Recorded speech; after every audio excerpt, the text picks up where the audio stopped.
ఒక నిమిషంలో ఒక మార్కులో భాగంగా భారత రాజ్యాంగం పరిషత్ ఏర్పడిన తర్వాత జరిగిన అంశాలు.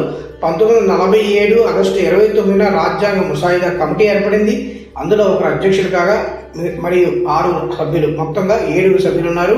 అందులో డాక్టర్ బిఆర్ అంబేద్కర్ గారు అధ్యక్షుడు కాగా సభ్యులుగా కృష్ణస్వామి అయ్యర్ గారు, ఎన్ గోపాలస్వామి గారు, సయ్యద్ మహమ్మద్ సాదుల్లా గారు, కెఏ మున్షీ గారు, మాధవరావు గారు మిట్టర్ గారి స్థానంలో, కృష్ణమాచారి గారు ఖైతాన్ గారి స్థానంలో ఈ యొక్క ముసాయిదా కమిటీతో ఉన్నారు. అయితే ఈ ముసాయిదా యొక్క ప్రచురణ 1948 ఫిబ్రవరి 21 జరిగింది. కాగా 1949 నవంబర్ 26 దీన్ని ఆమోదించారు. మొత్తం మీద 2 సంవత్సరాల 11 రోజుల 18 రోజుల పాటు రాజ్యాంగ రచనకు ముసాయిదా రచనకు పట్టింది. చివరి సమావేశం 1950 జనవరి 24 జరిగింది. రాజేంద్ర ప్రసాద్ గారిని ఈ సమావేశంలో దేశాధ్యక్షునిగా ఎన్నుకున్నారు. 1950 జనవరి 27 నుండి భారత రాజ్యాంగం అమలులోకి వచ్చింది. ఈ పాయింట్లు, డేట్స్ చాలా ఖచ్చితంగా చదివితే ఒక మార్క్ మందే.